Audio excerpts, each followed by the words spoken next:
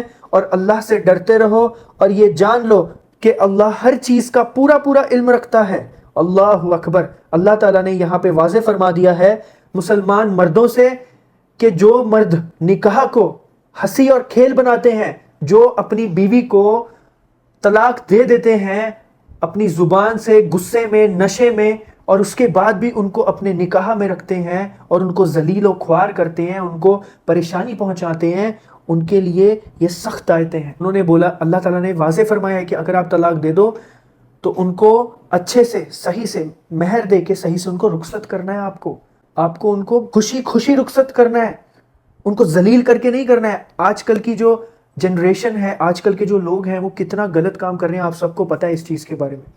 جتنے بھی لوگ دیکھ رہے ہیں آپ نے ایسے کیسز ضرور دیکھے ہوں گے۔ لوگ اللہ سے بالکل ڈرتے نہیں ہیں، میں حیران ہوتا ہوں لوگوں سے۔ اللہ اکبر۔ انہوں نے اگر قرآن کو اردو میں اپنی لینگویج میں کبھی پڑھا ہوتا نا تو ان کو پتہ چلتا اللہ کتنا سخت ہے اپنے احکام اور اپنے قانون کو لے کے۔ اور جب تم اپنی عورتوں کو طلاق دے چکو اور ان کی عدت کے روز پورے ہو جائیں، ان کو دوسرے شوہروں سے نکاح کرنے سے نہ روکا کرو جبکہ وہ آپس میں جائز طور پر راضی ہو جائیں۔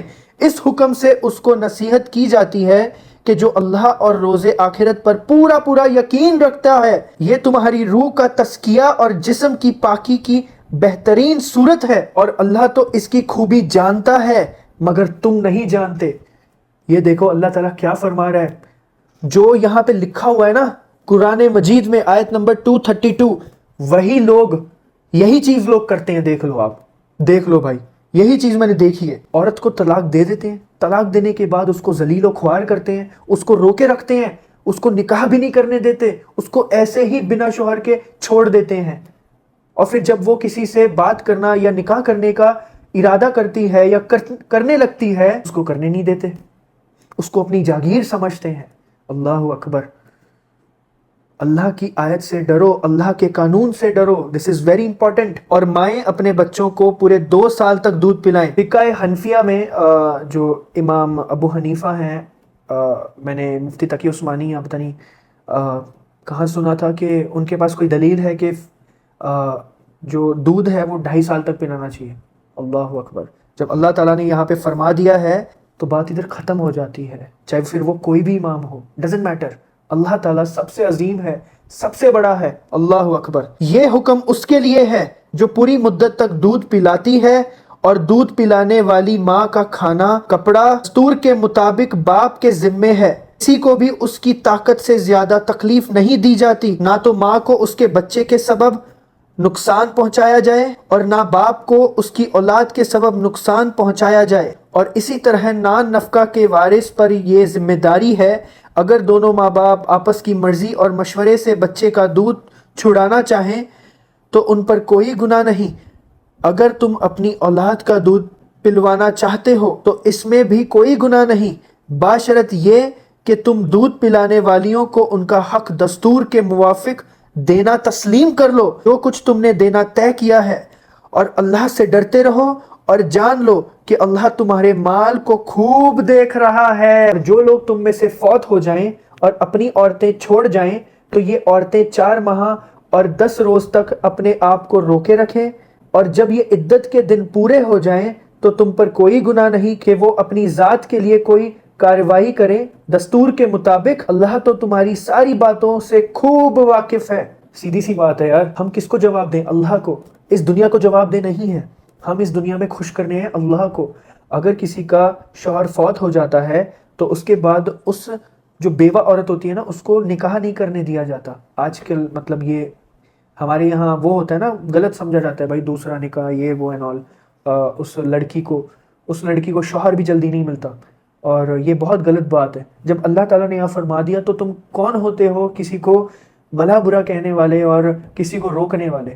سیدھی سی بات ہے. اگر تم اشاروں ہی اشاروں میں عورتوں کو نکاح کا پیغام دو یا نکاح کی خواہش رکھو یا نکاح کی خواہش کو اپنے دل میں مخفی رکھو تو اس میں کوئی گناہ نہیں. اللہ کو علم ہے کہ تم ان سے اپنے لیے نکاح کی باتیں کرو گے، مگر یہ باتیں عدت کے دنوں میں نہیں کرنی چاہیے. لیکن تم ان سے قول و قرار خفیہ نہ کرنا، مگر یہ کہ دستور کے مطابق کوئی بات کر لو، اور نکاح کا ارادہ ہرگز نہ کرنا جب تک عدت کے دن پورے نہ ہو جائیں. یہ یقین رکھو کہ اللہ خوب جانتا ہے جو تمہارے دلوں میں ہے. اس سے بچتے رہو، اور یہ بھی معلوم رہے کہ اللہ تو ہے ہی بڑا بخشنے والا اور علم والا ہے. ان پر کوئی گناہ نہیں ہے اگر تم عورتوں کو ان کے پاس جانے سے پہلے طلاق دے دو یا ان کے مہر مقرر کرنے سے پہلے ہی چھوڑ دو. دستور کے مطابق ان کو کچھ خرچ کرنے کے لیے دے دو. مقدور والے کے لیے اس کے مقدور کے مطابق ہے، اور تنگ دست کے لیے اس کی حیثیت کے مطابق ہے. ایک خاص قسم کا فائدہ پہنچانا دستور کے مطابق واجب ہے نیک پکاروں کے لیے. اور اگر تم عورتوں کو ان کے پاس جانے سے پہلے طلاق دے دو لیکن مہر مقرر کر چکے ہو تو آدھا مہر ادا کرنا ہوگا.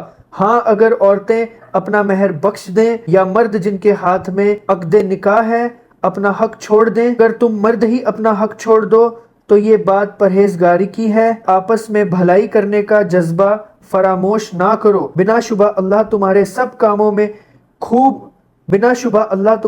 کاموں کو خوب دیکھ رہا ہے. اے مسلمانوں، ساری نمازوں کو بڑی پابندی سے ادا کرتے رہا کرو، خصوصاً بیچ کی نماز. عصر کا بڑا اہتمام کیا کرو اور اللہ کے سامنے بڑے ادب سے کھڑے رہا کرو. اگر تم کو خوف ہو تو تم خواہ پیدل ہو یا سوار ہو، جس حال میں ہو نماز پڑھ لو. ماشاءاللہ. جب تم پر سکون ہو تو تم اللہ کو یاد کیا کرو جس طرح اللہ نے تم کو سکھایا ہے جو تم پہلے نہیں جانتے تھے. یہ ایک بہت بڑی بات ہے. جو تم میں سے فوت ہو جائیں اور بیویوں کو چھوڑ جائیں وہ اپنی بیویوں کے حق میں وصیت کر جائیں کہ ان کو 1 سال تک خرچ دیا جائے اور گھر سے نہ نکالی جائیں. البتہ اگر وہ خود چلی جائیں تو تم پر کوئی گناہ نہیں اس عقیدے کی بات میں جو وہ اپنے بارے میں کریں، اور اللہ زبردست ہے اور حکمت والا ہے. اور متعلقہ عورتوں کو بھی دستور کے مطابق نان و نفقہ دینا چاہیے. پرہیزگاروں پر یہ بھی حق ہے. متعلقہ مطلب طلاق شدہ عورت ہوتی ہے. اسی طرح اللہ تمہارے لیے اپنے احکام بیان فرما دیتا ہے تاکہ اپنی عقلوں سے سوچو اور غور کرو. کیا تم نے ان لوگوں کو نہیں دیکھا جو ہزاروں کی تعداد میں اپنے گھروں سے موت کے خوف سے نکالے تھے تو اللہ نے ان سے کہا مر جاؤ، پھر ان کو زندہ بھی کر دیا. بلا شبہ اللہ لوگوں پر بڑی مہربانی کرتا ہے مگر بہت لوگ شکر نہیں کرتے. اللہ اکبر. شکر کیا کرو، شکر کی روش اختیار کرنا سیکھو. عادت بناؤ اپنی. جب بھی کھانا کھاتے ہو، جب بھی تکلیف آتی ہے، جب بھی کوئی خوشی ہوتی ہے، جب بھی آپ کہیں جاتے ہو، جب بھی آپ کے اوپر کوئی مصیبت آتی ہے، اللہ کا شکر کرو. ہر چیز اللہ کی طرف سے ہے اور ہر چیز آپ کے لیے نعمت ہے. دس از ویری ویری امپورٹنٹ. اور مسلمانوں، اللہ کے راستے میں جہاد کرو اور جان لو کہ اللہ تو خوب ہر چیز کو سنتا اور خوب جانتا ہے. کوئی ہے جو اللہ کو قرض حسنہ دے پھر وہ اس کے بدلے کہیں گنا زیادہ دے گا، اور اللہ ہی روزی کو تنگ کرتا اور وہی خوشادہ بھی کرتا ہے، اور تم سب اسی کی طرف لوٹ کر جاؤ گے. اوئے ہوئے ہوئے ہوئے ہوئے. کوئی ہے جو اللہ تعالیٰ کو قرض حسنہ دے؟ کتنی بڑی بات ہے یہ. اللہ کی راہ میں خرچ کرنا is a very big thing، اور صحیح لوگوں پہ خرچ کرنا it is also very big thing guys. اگر آپ نے ایک صحیح انسان کو چن کے دیکھ کے اس کی زندگی آپ نے تکلیفوں سے نکال دی، فائنینشیل تکلیفوں سے، اگر آپ اس چیز کا حیثیت رکھتے ہو، وہ انسان جو آپ کو دعا دے گا نا، وہ دعا آپ کو جنت تک لے کے جائے گی. اور وہ ہے قرض حسنہ، کیونکہ وہ آپ اللہ تعالیٰ کی راہ میں خرچ کر رہے ہو اللہ کے بندوں پہ. اللہ اکبر. کیا تم نے بنی اسرائیل کی ایک جماعت کو نہیں دیکھا جو موسیٰ کے بعد ہوئی؟ جبکہ انہوں نے اپنے رسول سے کہا کہ ہمارے لیے ایک بادشاہ مقرر فرما دیجئے تاکہ اللہ کی راہ میں ہم جہاد کریں۔ رسول نے کہا کہ اگر تم پر جہاد فرض کیا جائے تو کوئی تعجب نہ ہوگا کہ لڑنے سے پہلو تاہی کرو۔